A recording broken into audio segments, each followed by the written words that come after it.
I'm Andy Rotherham, co-founder and partner at Bellwether. I am joined by my colleague Julie Squire on our policy and evaluation team. I want to do a couple of quick housekeeping things in a moment and just welcome everybody to what I think is going to be just a really fantastic discussion. We've got four great panelists who are doing the really interesting, innovative work on the ground and throughout their careers have done some different things, going to bring that perspective and really talk about this question of how do we assemble a customized education with equity for young people. And we're excited. This is a real conversation about sort of where the puck is going more than where the puck is, and so the direction that coming out of the pandemic education's going. Before we get to that, just a couple of things on housekeeping. First of all, closed captioning is available by clicking the Show Captions button at the bottom of your Zoom window. And so there's closed captioning for the webinar, and there will be in the recording for people who prefer that for accessibility. You can submit any questions to our panelists using the Q&A button at the bottom of the Zoom window. We're going to answer as many of those as we can. You can also engage on Twitter. Be sure to tag any social media posts with hashtag #AssemblyInEd so that others can follow the conversation. If you go to the Bellwether Twitter feed right now, there's tweets already there with that hashtag, so you can see it. And finally, if you want to learn more about this work, you can go to our website. The address is there for Assembly, and you can obviously unless it's your first time on the internet, you can map it to our website overall to learn more about our work. But you can also just use this QR code if you like, and that will take you straight to the Assembly work on the page. So encourage you to do that. Before we get to the panel, I want to spend a couple of minutes just sharing the work we're doing at Bellwether around beta, what led us to this conversation, and what is going on with beta. For those of you who aren't familiar with Bellwether, we're a professional services firm. We're a nonprofit in the space. We work nationally. There's about 90 people on our team, 90 full-time professionals. We do strategic advising and hands-on work and planning, academic advising in schools around curriculum and school culture and issues like that. We do policy and evaluation work, which is both various kinds of research and analysis and also various kinds of evaluation. I'd encourage you to go to our website and learn more about who we are, what we do, and why we do it. But the why of beta is almost something of a throwback. It's how do we bring together diverse teams? And that's diverse in all the different ways we talk about that. That we talk about diversity in our sector to solve big structural problems. We want to reset the conversation, particularly coming out of the pandemic, reset the conversation on how do we find genuine, equitable solutions for kids to big, bold problems. And the idea is, obviously, we're talking a lot about pandemic learning loss and things that have happened, but I think most people would agree that even in 2019 or January, February of 2020, what passed as sort of normal was not sufficient for what we needed to deliver a high quality, equitable education at any scale in this country. So the beta projects, they share some common elements and then they go in different directions. We're going to talk about Assembly today. We also are doing one on education redlining and sort of zip code based education and how to start to move away from that. And we're doing one on post-secondary education, particularly focusing on sort of the navigation space. So a lot of interesting work happening that goes in different directions, but they share some common elements. First of all, again, that big structural issue that we want to take on and solve. Second, a really diverse problem-solving advisory board. We build a fact base with that advisory board to work from. In the sort of Schlesinger view of the world, everyone can have their own opinion about complicated things, but everybody can't have their own facts. So we build that fact base, bring together diverse advisory boards. Again, same thing. Diverse in terms of experience, characteristics, different things people have done, and so forth. Those advisors engage in both public and private dialogue.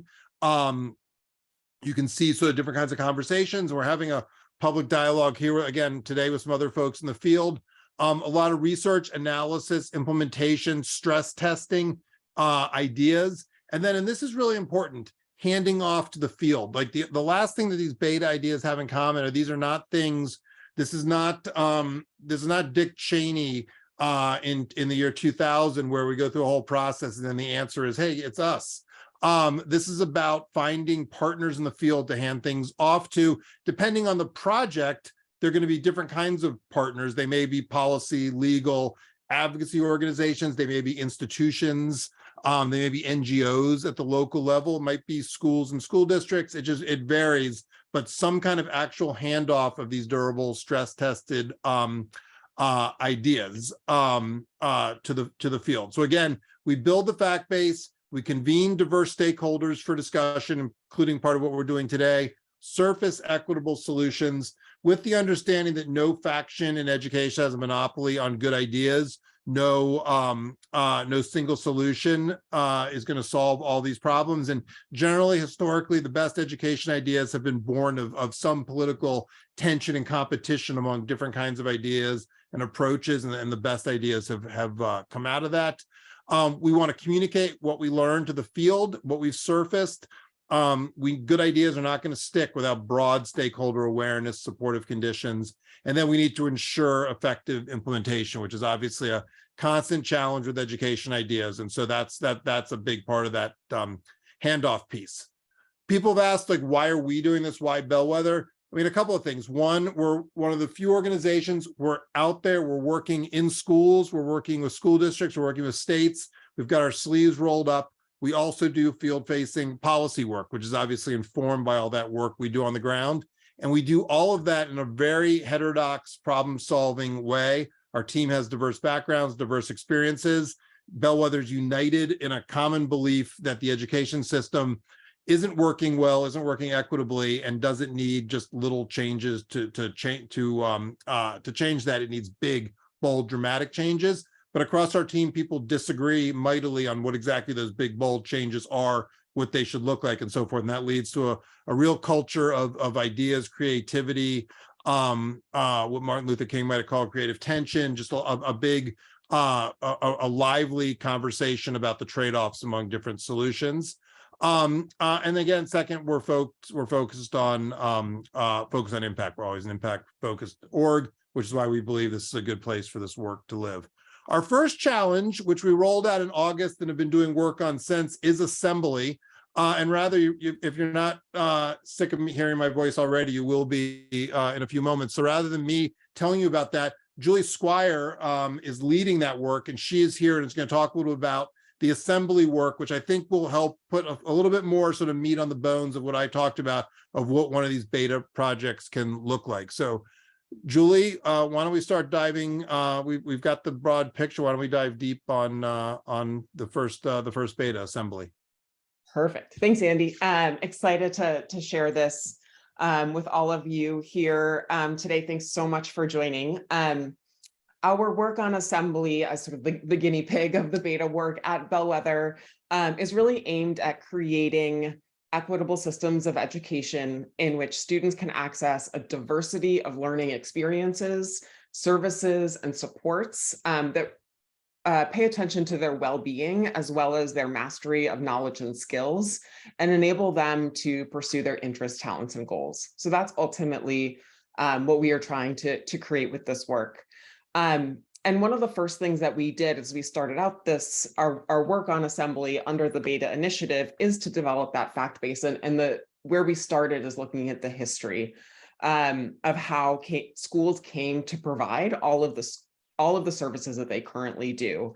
Over the past 150 years, schools have adopted more and more responsibilities, not only for students' academic instruction and outcomes, but also for meeting their basic needs, for their physical and mental health, and for their post-secondary transitions.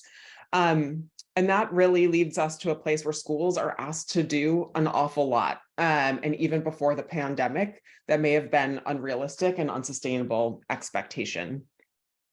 And so assembly really tries to reimagine the role of the traditional school so that it is one provider, but is not the only provider of these services, and where schools can be a gateway for families to access a variety of options, but they're not gatekeepers, so that families and students can also access options and learning experiences outside of the system. The idea behind assembly then, if you can go to the previous slide, is to really put students at the center of a more flexible educational ecosystem. The concept is not totally disconnected from this idea of unbundling, but that's not really the goal for our work. The goal is to create more flexible learning options that can be unbundled, rebundled, and recombined in ways that are customized to meet individual student needs. There are a number of flavors of this that already exist in education. And so this is both a new initiative, but it's also building on work that is already happening. In some ways, I think community schools are a really good example of this, and the partnerships that they form with services and community-based organizations to support a wide range of student needs.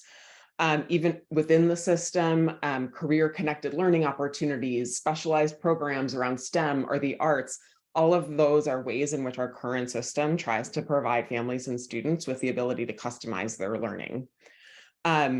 Outside of the school system, homeschool families are probably the closest to the fully unbundled model, where they teach at home, they leverage online resources, different learning environments in the community to create the education that they want for their kids. But probably the most common version of assembly is what we call sort of a shadow inequity.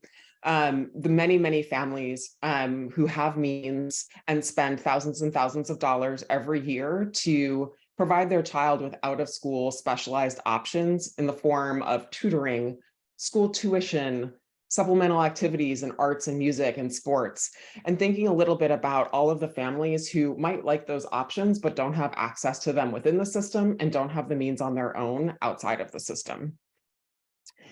So just looking at the supplemental learning experiences outside of school, you can see on the right, this is research that was done by Titan Partners last year. And they really tried to look at the quantity of these options and the amount of dollars that are spent on them every year. And you can see it's more than $200 billion, which stacked up against public funding for K-12 education overall is not a small sum. It's not a small percentage. And it's also not completely covering all of the other ways in which families spend money on their child's education. So this is already happening. It's already happening a lot, but it's not happening equitably. So we think there are lots of different opportunities for assembly to drive equity. And we think there's an opportunity for it to foster more collaboration, breaking down barriers between family, school, and community. We think there's opportunity for assembly to further customize options and meet diverse student needs, to differentiate the roles for adults and expand the talent pool, allow different folks to engage in the growth and development of students beyond some of the traditional roles that are ubiquitous and come to mind immediately when we think about traditional schooling. And we also think that there's an opportunity to lower switching costs. So if a family is not getting what they need out of one option, that they will be able to supplement that on a scale that's smaller than disrupting their child's entire educational experience. And with all of that, we also know this work is complicated. In the worst of all worlds, assembly could exacerbate inequities. And so how we do this, and this gets to Andy's point around the importance of implementation, how we approach assembly really matters. And this is the work that we've been digging into most recently and surfacing some solutions to the field. Equitable access, making sure that families have the information, the agency, the resources they need to access the opportunities they want for their kids. Reducing transaction costs for families so that it is as easy as possible for families to access resources that they need, access the options that they want, and make those decisions quickly and efficiently with minimal friction. Some infrastructure needs on everything from traditional infrastructure, facilities, and transportation, but also student records and making sure that parents have access to data about what their students are learning, how their students are doing, what their students' needs may be. And then lastly, balancing accountability and innovation. There's certainly an aspect of this that is anchored in sort of market accountability of, the best will rise to the top, the best options will rise to the top, but that may not be sufficient. And so thinking a little bit about what does it mean to do quality control when the quality of these options is even harder to measure than the challenges that we have had as a sector measuring school quality. So that's a little bit about Assembly. It's a very quick pass through all of the work that we have been doing. I encourage you to look on our website. We've got 6 different publications currently out that really give an overview of everything we've learned so far. And we certainly have a lot more room to go. But I really want to bring in our panelists to help us unpack and pressure test these ideas. So I'd love to introduce them all now. We have Dr. Sonia Santelises. She is in her 7th year as a CEO of Baltimore City Public Schools, where she was previously the Chief Academic Officer. We have Salamawit Jebre at the Director of Strategic Initiatives and Impact at Reschool Colorado. It's a nonprofit that works to ensure all young people have the resources to access learning experiences they choose. Michael Goldstein founded Match Education, a charter school network for low-income students in Boston, which grew to embed a graduate school of education as well. Mike is currently working with organizations that offer services directly to parents around math tutoring and summer camps. And Lakeisha Young is the founder and CEO of the Oakland Reach, a parent-led organization that educates and empowers other parents to demand high-quality schools for their children, and when necessary, create the solutions they need themselves, like its Liberator model for empowering community members to provide instruction in both reading and math. So with that, I'm going to stop talking and pose a question to start to you, Sonia. You're the leader of a large district, and would love to hear, schools are asked to do so much to meet student needs today, especially after the pandemic, all the learning loss, all the mental health needs that students are bringing to school with them right now. What do you think the role of schools should be in helping families and students access the support they need? And how could Assembly make things easier or harder for schools?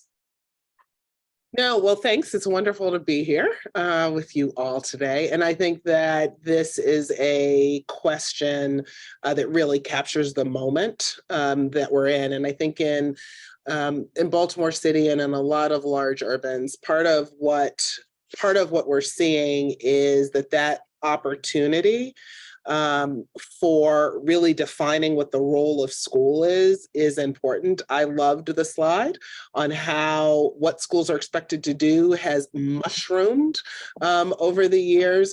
But the other piece about that, when I looked at that circle, was it reminded me of a lot of the research on early schools for Blacks in the South during Reconstruction and other periods where, frankly, it was assumed that you would do some of those because there was not additional infrastructure to support those things. So actually, the idea of schools being asked to do more is not new. I think the opportunity we have now that we have not been really good at in public education, to put it bluntly, is differentiating role, right? We've put everything on a principal to do, on teachers to do, when frankly, it's hard enough to really teach early reading well so that everybody, right, is entering 2nd grade with the target level of literacy. I think what the pandemic taught us was, one, this role of community school coordinator that, felt kind of fluffy beforehand, like, well, what does a community school coordinator do? But we had committed to it, right? Because we had large numbers of kids with living in concentrated poverty. And I will tell you that over the last 2.5 years, I've gone from so what do these people do to, oh my God, what were we doing before we had community school coordinators? Because those coordinators actually take some of the burden off of the people who are charged with frankly, our core work, which is educating young people to a particular standard, and say, wow, I've got Sonia's come into class. It is, post-COVID, she's lost a family member. There's no breadwinner. There's housing insecurity. And then to ask a 3rd grade teacher to manage that we really have to be able to say that's just too much to ask people to do. Well, the community school coordinators, and we have them in 133 schools, were that connective tissue between families and community resources. And frankly, their specialty was far greater in terms of their capacity, because many of them came from the communities that they were serving, to be able to engage with families in ways that showed proximity rather than, I'm a teacher, my proximity is actually to building relationships with kids and building classrooms, not in navigating city housing politics and infrastructure, right? So that's one piece, is I think this idea of role differentiation is really important, and not expecting educators to be super people. I would also add, even though I don't want to, be too flamethrower, I think a lot of that is also true for mental health.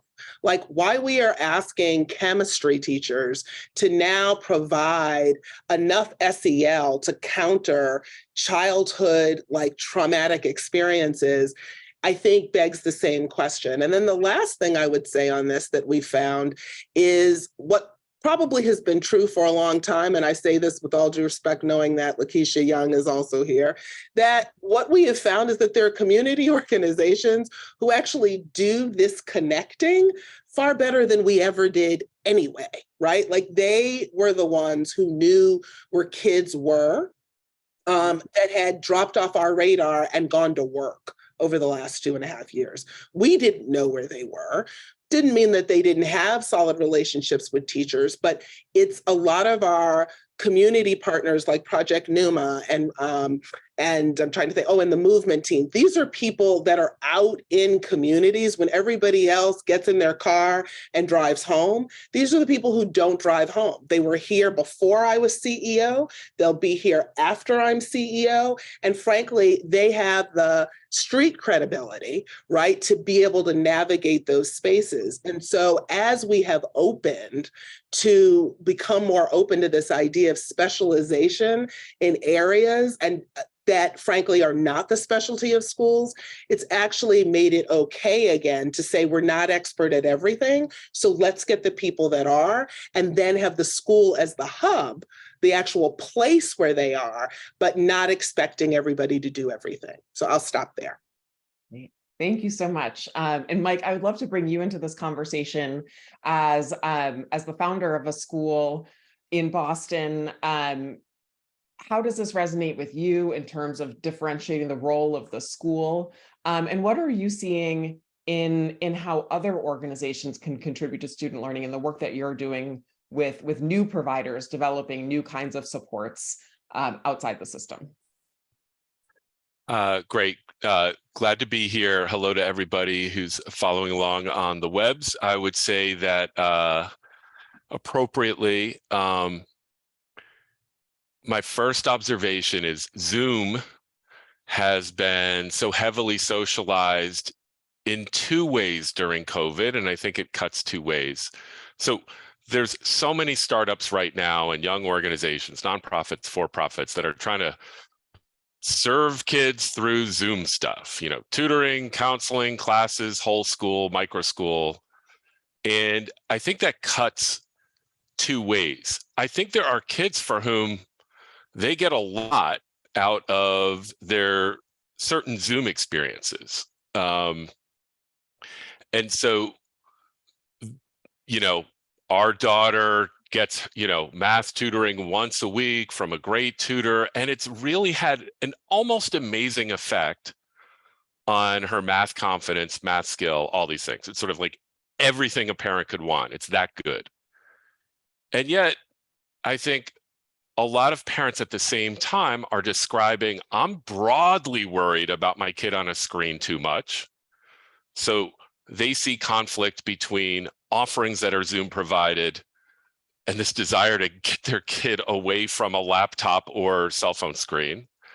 And then a lot of the school leaders that I talk to up here in Boston, but also nationally, are like, when we think of our Zoom services in school, there's a lot of like just terrible versions of this where the kids are literally like they have their screens turned off. They're not even watching whatever's happening in the class or the tutorial.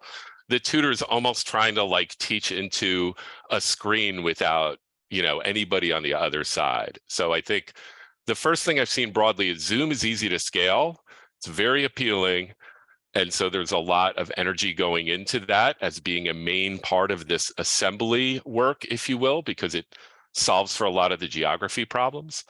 But at the same time, there's some real challenges to doing it well. I think a second thing I've seen is, and this is more niche for sure, but micro school demand by parents for something that's very different. It almost goes in the opposite direction. The idea of like, oh, could I go to a tiny school, a modern one-room schoolhouse, 10 kids, a great teacher, and just give my kid all this awesome socialization, particularly at a young age, where I'm sure they're going to feel like known and cared for. But those startups are run into a lot of challenges. They're sort of like the opposite of the Zoom. The logistics on the ground are really hard. And I think the appeal of school, an elementary school with 300 kids remains a thing that most parents still want. They still want, that with all that comes with it. And so I think there's a ceiling more than perhaps some advocates would imagine of the micro school community. I think there's a ceiling on where that's going. Andy said skate to where the puck is going. I think we'll see some growth there for sure, but I don't think it'll be exponential or, crazy levels. Just on startups I've been involved with where there is clear parent voting with their feet behavior where they try it for a while and go back to a traditional size school. Then the third quick point I would make is a challenge that I had in running a charter school and trying to create budget lines that were simply cash from the state that I wanted to protect for individual parents to spend however they want, whether it was like give money to the kids to go to the bookstore, at that time Barnes and Noble, like buy whatever they want, or to go to whatever summer camp they want, just like my kids do, or to sort of buy services they need from the community, like the piano lesson from the lady down the street that they know. And for a lot of reasons, even in a tiny little charter school, it was very hard for me to try to persuade our own team to want to unlock, if you will, the school's money, because I think once you work for the school, you just feel like, hey, we're under duress. We're all working so hard. And there's like Mike trying to like move some money out the door direct to parents, but there's all these things we need right here. And so I do think an interesting topic I would love to hear in the conversation is, how do you get at that fundamental question of limited resources? And understandably, in my view, the people who work day to day in the trenches with the kids, it's hard for them typically to get excited about, sort of this libertarian ideal of like the parents are the ones who are going to have the money to spend, even though I actually genuinely over time have come more and more to this belief. Like if I was starting a charter school today in Boston, which spends $25,000 per year per kid, our charter would be, we're going to control 17,000 and each family is going to have a savings account of $8,000 per kid to spend however they want. We'll audit the hell out of it. We'll protect against all these kinds of things that could go wrong, but just trying to really unlock a lot of the assembly or disassembly or unbundling stuff that you're talking about. Awesome. I want to go to Salamawi next, and then Lakeisha would love to hear a little bit about what happens when parents don't have the solutions that they need and have to create them for themselves, and what that has looked like for you all. But Mike, you brought up the question or the point around parent agency and how to empower parents to make choices sort of on behalf of their kids and some of the tensions that creates. And Salamawi, I know, assembly is predicated on this idea of a more flexible ecosystem of learning options. We know that even the narrower idea of public or private school choice poses significant challenges for families to navigate the options and find the options that work for them. assembly takes that to a whole new level of complexity. So in your work, how do you see assembly sort of further complicating that navigation challenge? And how do you think we should be approaching supporting families and students to help them sort of find and get what they need for their kids? Yes, thanks, Julie. I'm so happy to be here alongside everyone. And yeah, thank you all for like this knowledge sharing space as well. So I think the first thing is that learning is happening everywhere. These systems of learning are alive. They are vibrant and they are thriving, and they encompass so many different aspects of who's involved, the places, and the network. So I think that Assembly does do a good job at really like showcasing like how complex it is and how big it is and how alive it is. So that is one thing that I am just like noticing is like a really good way to kind of start off the conversation. And I think it really shows like what's available to us and what's abundant in this ecosystem right now. I think some of the complications come when things aren't rooted in community support or spaces that have like really community engaged design processes. So what does it mean for community to be involved in the design of what learning can look like, whether it's at a site, whether you know that site could be any kind of site, whether that is within a system, and also how does that translate into policy as well? So what is the community's role in being a part of this through focus groups, through information sessions, through visioning sessions? I think that, and we know that families and parents and young people experience so many complicated intersections of oppression throughout their whole lives that, you know, learning is a function of so many different oppressions and systems that can encapsulate so many different aspects. So I don't think that this concept of like complex ecosystems is something new. I think that people navigate it throughout their lives. It's just a matter of really like, how are we thinking about power? How are we thinking about culture, and how are we thinking about equity when it comes to who's designing it? Why is it being designed? What are the moments in which there's accountability? So I think making sure that, you know, digging into that continuously is really important.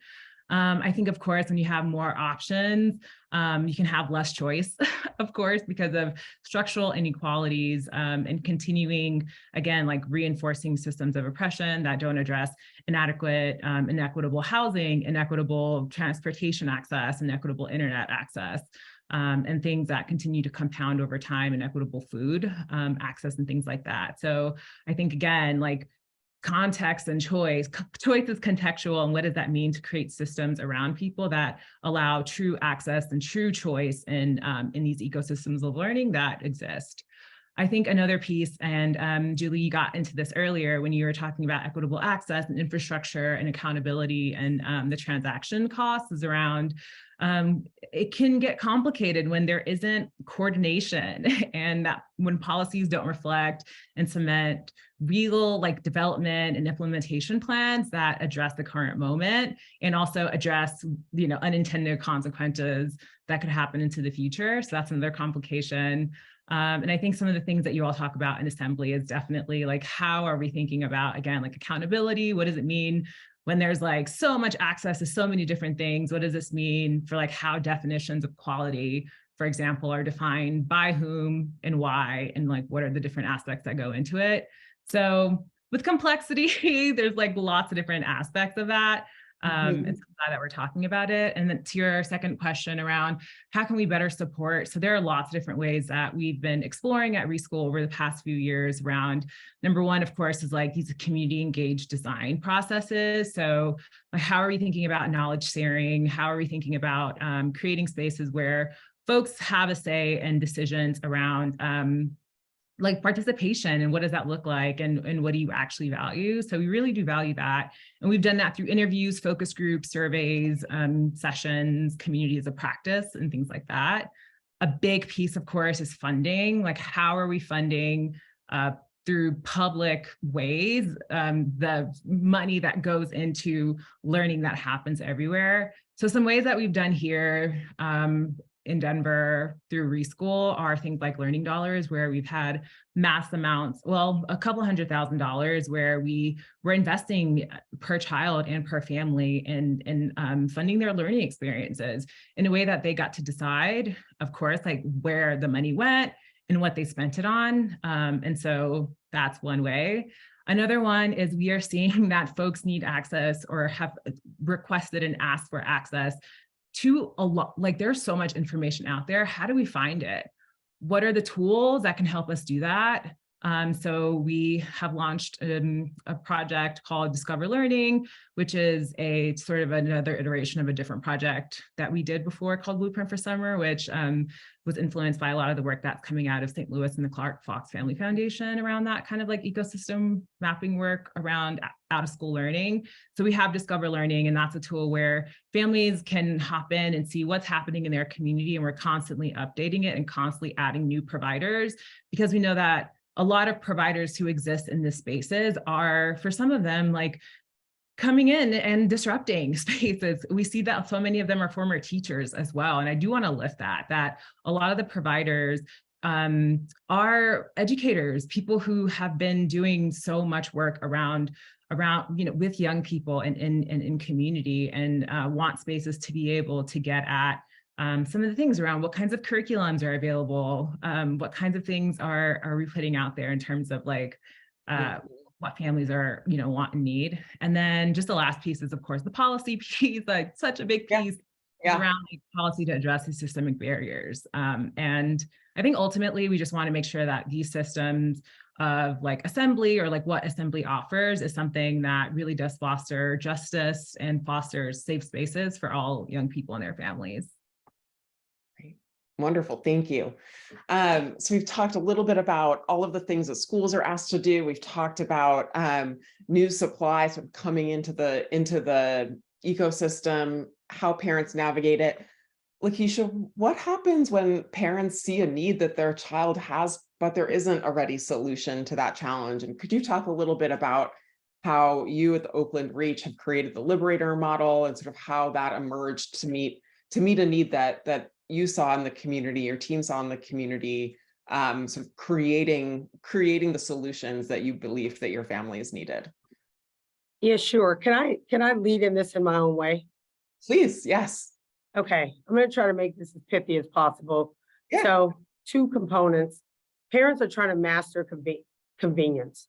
This is like our parents are dealing with the day-to-day fight to make life more convenient. Things that we take for granted in our lives is the daily struggle of our families. And in a country right now where we're ending 2022 and our kids can't read or do math, like some of the things we talk about in this sort of ed space kind of go over the heads of families who are trying to master the conveniences that most of us on this Zoom call have, right? And so the reason why mastering convenience is something that's important for me to communicate is because in that quest for convenience, parents make choices about the schools their kids are going to attend. Most of them choose district schools. That's one of the reasons why Reach is focused primarily on district, is because that's where the kids are. And by the way, that's actually where the most vulnerable kids, our foster youth and all of those are. So that's how that game is played. In terms of like, so then what does that mean when parents are looking to master convenience, can't seem to get it, can't seem to get an education system that helps them disrupt intergenerational poverty? Talk to thousands of parents who want their kids to have a better life than they do. We are not helping them get there, okay? And so then we start to think about what are the models of self-reliance and agency that we start to build and help folks build. So when the pandemic hit, we had an opportunity to do just that. And that was, we were not creating a model to like get rid of the public school system. That just wasn't our aim, but we were creating a model to show the system, you're not listening. This is actually how we want our learning experience to look like.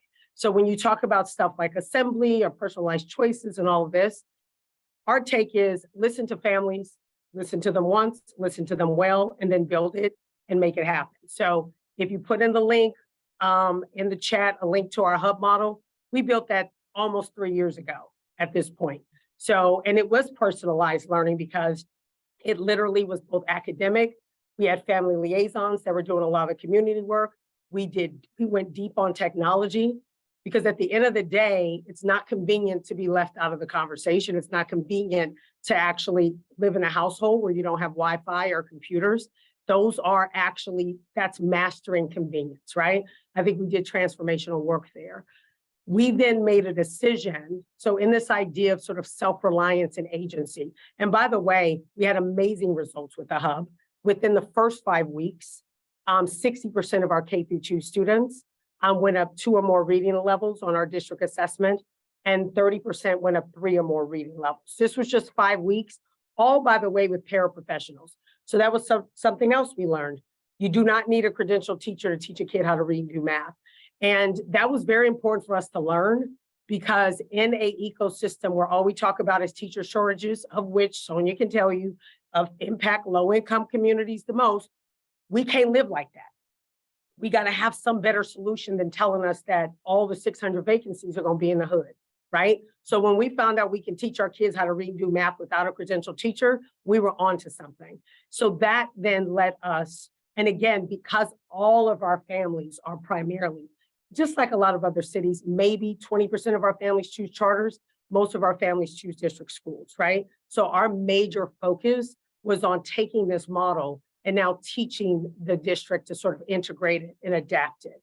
And that is what led us to the Liberator model. The Liberator model is one model that solves 5, I don't want to use the word solve yet.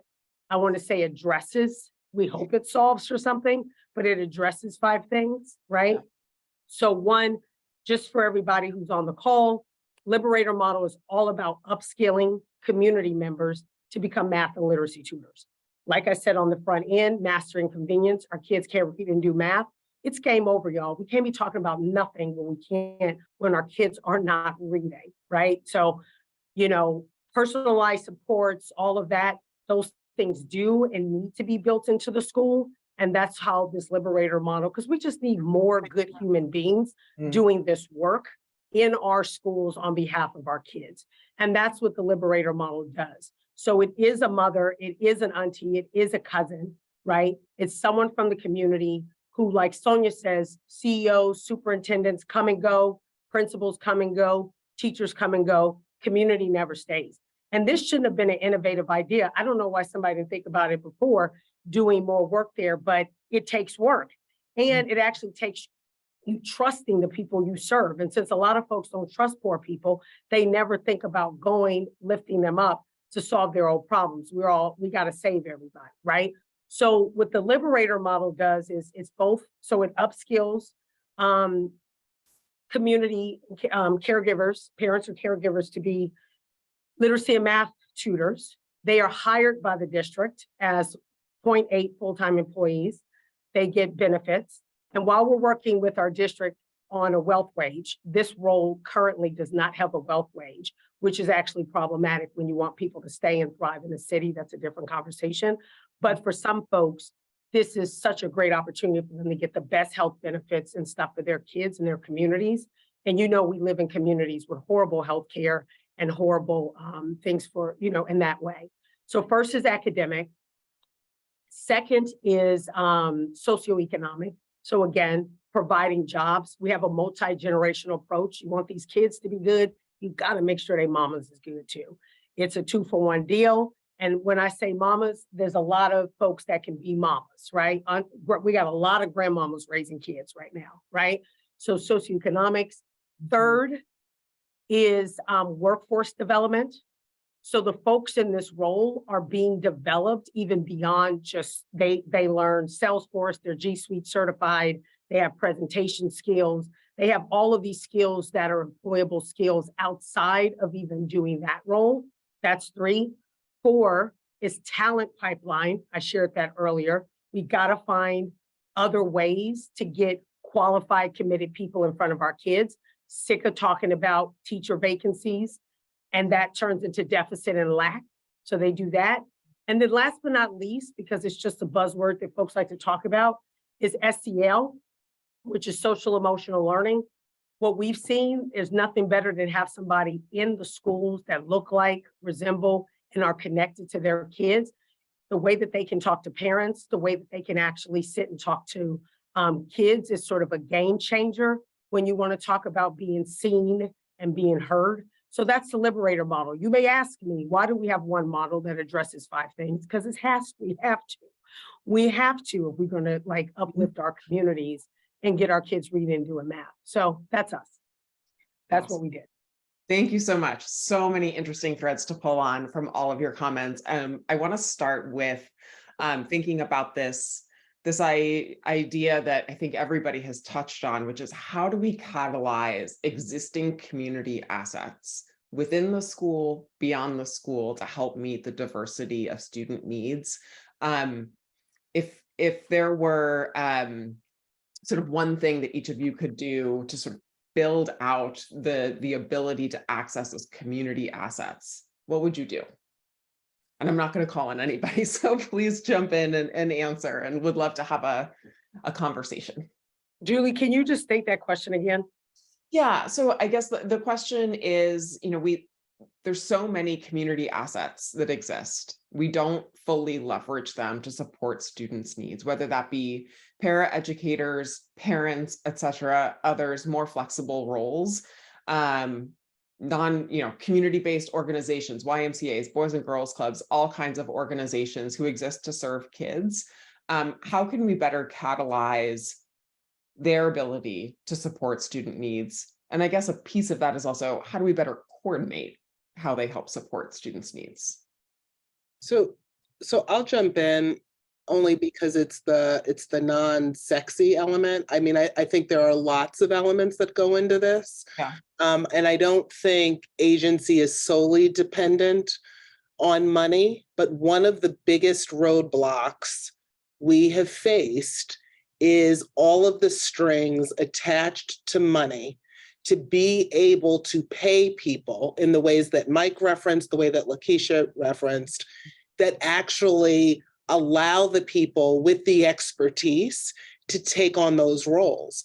And I would add, and again, this is from a large bureaucratic organization's perspective, there are more strings attached to money that flows to communities of color with concentrated poverty than there are the communities. And I know, because I've lived and I've worked in a variety of communities. And I will tell you the amount of verification, clarification, who is going to be the teacher? Does it meet ESSER evidence level 4, 5, and 6, right? Well, when I talk to Uncle T, whose mentoring program, right, doubles as a tutoring program and gets outsized outcomes, you know what he says to me? I don't have money to be going through all that paperwork, Doc. Like, who's got, time to do that? And so part of what we've tried to do is get our foundation community to actually build an infrastructure that is easy access for folks doing the work to actually, frankly, get paid. And so this idea of who gets paid to do what, if I'm going to pay some highfalutin tutoring company, right, to come in to neighborhoods where they don't have proximity or relationship, then why do I have to go through 5, 6, 7 hoops? Well, that's because people watch the money in Baltimore closely. Why? Because all you need is 4 Fox 45 stories, right, that surface the corruption. And I will tell you, I've worked in very elite institutions and they do some funky stuff with money as well. But until we loosen up, right, who is able to get paid for doing the kind of work that moves students, then we are missing a large part. So it's the non-sexy thing. Nobody wants to talk about money. They want to talk about spirit and whatever. I'm just telling you, brass tacks wise, it is harder to loosen money to pay people who don't fit hoops than it is people who fit the hoops but may not get the outcomes. Absolutely. We've been doing a little bit of thinking on what the infrastructure, the non-sexy side of this looks like. And a lot of what we've been thinking about is how do we make it so that parents can own their own child's data and share that with the variety of folks who might then support that child's growth. how do we create the financial mechanisms so that people can get paid for a whole variety of roles that might not be included in the salary schedule, and may not be full-time, might be very part-time. And then also, Julie, yeah, please go ahead, Lakeisha, jump in. no, go ahead, finish up. I was just gonna, and then the third is sort of how do we get students from point A to point B, in a place of choice where folks might be more mobile throughout their city or throughout their region. How do we actually get kids safely between locations? I was going to go next to talk a little bit about the importance of maintaining community and honoring relationships in a place where there is sort of a more flexible and diverse ecosystem of optionality. But Lakeisha, I would love for you to chime in whatever you were thinking a minute ago. Yeah, because I know you guys also said you wanted to make it a conversation, please, discussion, please. right? So Yeah. I do want to piggyback a little bit off of what Sonia was saying, which Yeah. is, I don't disagree that the money issues, especially when you think about our communities and CBOs, I think that's a big part of it. I also know in Oakland, we have just alone on education, we have 50 Black-led nonprofits, right? And so there is something around proximity and scale that needs to get re-examined in our communities around that. I wonder if we were consolidating more, we could be pulling in more funding. So what I've noticed in being at tables with folks, that proximity doesn't necessarily, you know, you could be that person that just really, really cared about something that was right for kids and started a thing, but you need more support as a leader to be able to take that thing to the next level. And so, but I think we can never actually even get to those type of conversations because there's such a big saturation in cities like Oakland, that's just 78 square miles. Like, how are we going to make sure we're serving? And I would just go as far as to say, you know, Sonia, if you're running Oakland Unified School District, like, what are you going to do if 50 Black-led orgs come and like 40 of them all are offering after-school programming, right? So all the duplicity of what's being offered is also very challenging because, again, there was sort of a passion and fervor around serving community, but to get to the level of like actually tapping into funds, there's like a leadership and strategy that you got to get to because oftentimes we're not filling gaps. There are gaps that are still unfilled around serving our kids, where there's an oversaturation of a certain type of service and a certain type of providing that then puts a superintendent in a tricky position. So we have people in our city who are like, oh, we never get the money, we never get the funding. Well, it's like there's 26 of you guys doing the same thing. So we need to kind of figure out, could you guys work together, create some streamlined services, so if it comes to Sonia's door or whoever she's empowered to do that, it's easier to pick up. So I just want to add that caveat is that I think we can be assembled, use the word assembly, assembled better to access funds in a much better and scaled way to serve kids. Mm-hmm. So Maui, if I can, you look like you were about to jump in, and I had a specific question for you on this, because so much of what Reschool does is distribute dollars, but it's through parents. And I believe it's also mostly, if not all, philanthropic. I'm curious how you sort of reflect on this as well.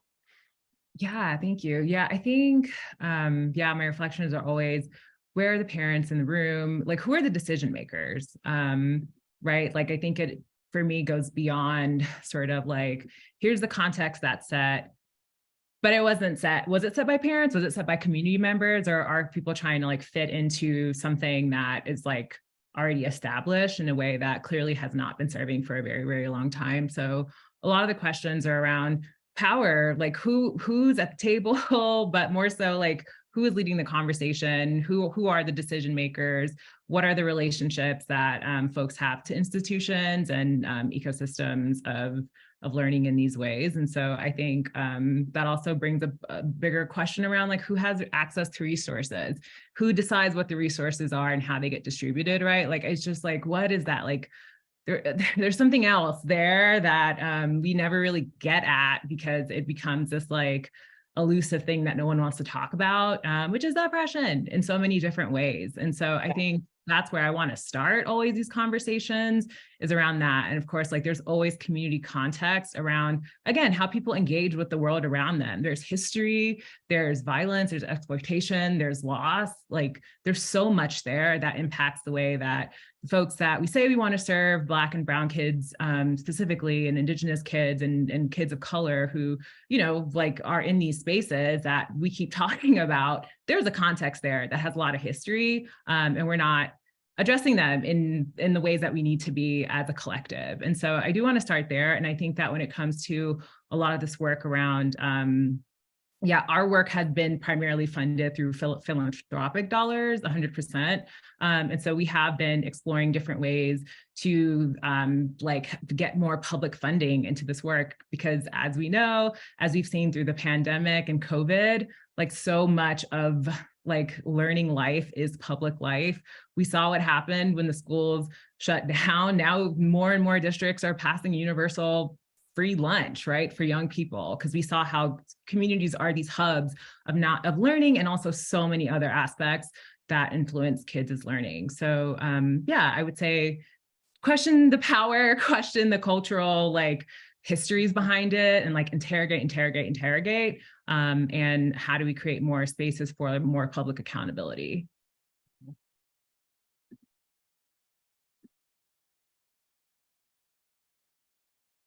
Mike, you started off talking a little bit about the ease of scale and sort of the era of Zoom versus sort of the messiness of coordinating and accessing families and students sort of more on the ground. One of the key things that I think people really worry about when they think about virtual learning and sort of the online space and the role that it plays here is how it affects the human-to-human relationships that students have with other adults and that communities have with each other. I'm curious, when you think about some of the options that you're seeing emerge, how do you think about how to maintain a sense of community that schools and public schools, neighborhood schools in particular, really foster, and creating more choice and more diversity of options without sort of sacrificing those communities and those relationships? I would link my thought to Sonia's comment about the limits on money transfer and getting right to parents. So my thesis is that parents who can afford it seem to do a reasonably good job of making all these trade-offs that you're describing. And they know, oh, well, my older kid, I don't want to do Zoom for this reason with this program, but I think they need more physical stuff. I'm going to try to get them involved in a sport, but the school sports they don't like. So I'm going to go to a private provider. She seems to be into karate, maybe that, I'll pay for the lessons. They just basically use the fact that they have money to take what they like from their public school, middle class public school experience. And then they constantly are looking at their kids and making parental judgments because nobody's holding them back from making reasonable decisions about how to spend that money. Similarly, those same families have government incentivized versions of that. So their employer gives them a health savings account and it's a $5,000 tax credit. And maybe they spend it perfectly wisely on this health provider or this fitness center, or maybe they don't. But it just seems to go reasonably well, I believe, when the families control a reasonable chunk of cash and then can make the right decision for their kid. Not perfectly, but pretty well. And so the experiment I guess I'd love to see is this could be done in collaboration with people, but privately financed as an experiment, is give a lot of poor families $3,000, $5,000, $7,000, $9,000 a year. That's what we're spending right here in this house per kid when we add up the different pieces of what they get. And I think the experiment goes to this question of what happens. Do the vast majority of individual parents spend money well when they have access to it? Or are they making some mix of crazy decisions that won't stand the light of day? And I think when we've done this experiment in other domains, it generally has gone reasonably well. Not that there's not like this tail case that needs to be addressed, and that's what ends up on Fox News. But if you're attentive and proactive about it, you can probably minimize that tail or control that tail, and instead just unleash a lot of the families to be making the decisions here. I just think at the end of the day, that's the big picture. Is I think there's a lot of like the school choice story and the education savings accounts are mostly focused on allowing families to buy a different school. But I think, to what Lakeisha was saying, a lot of families want the convenience of having a school. And then on top of that, to make some choices about what the school's not offering or what their particular kid needs. That's what everybody with means essentially is already doing that. So that's the basic, thing. And therefore, then we don't have to try at some kind of centralized way to make all the trade-offs. Let the parents make the trade-offs, which are probably even different trade-offs for, kid number 1, 2, 3 that they might have. People spend differently on their own kids based on what they think they need and the kids' own interests. The only thing I would say to that, Mike, is that we saw this during the pandemic when we were just getting relief funds. I think it sounds like a good idea. And I think you got to really check in with you guys got to check in of like how much you actually really trust poor families or low income families when it comes to that. Because the amount of like sort of oversight and auditing that people wanted to do on just $500 just told me what people really feel like when it's time to give money to poor people. So when you're talking about $8,000, again, it sounds great. And then when it's time to implement it, are they going to feel the same way when the government asks for different documents on their affordable housing scenarios and things like that? So I just want to put that out there. It's just like, let's just really check in with ourselves to see if we got the stomach for some of the stuff that we say we want to do. And then how we look at our biases and things around how we think poor people handle money and things of that nature. The last part I'll add is, do they want that burden? So a lot of the stuff is like, is that more of a burden? Is it a gift? Again, mastering convenience. If you haven't mastered convenience, $8,000 is not convenient. I just want to speak to it because I totally agree. In other words, I'm interested in experiments that put these questions into play with really good, rigorous, randomized trials, so forth, like really good teams studying what actually happens in real life when this happens, and you keep the auditing requirements low. Because the best way I feel like to move the conversation forward and to address what you're describing always seems to happen. That's why we almost never see the poor families controlling any money, because people raise their hand and they say, my belief is they will waste the money. It would be nice if we had evidence to say, but this has been tried here, here, and here. Yeah. And generally what you're describing did not happen. That's how some other policies have moved forward. That's evidence that would be really helpful to our general cause, I believe. Yeah. Thank you all so much. And I think we were just starting to scratch this question a little bit about parent agency and trusting people to make decisions for their own kids, but also the accountability question and what is the role of the parent versus the system in defining what quality looks like and what kids need. I really hate to cut this off because this has been a really great conversation and so much fun. Thank you all so much for joining. Thanks for our panelists. Please visit our website if you'd like to learn more about Assembly, but we will have more webinars to come in 2023, picking apart different pieces of this. So stay tuned for more, and thank you again.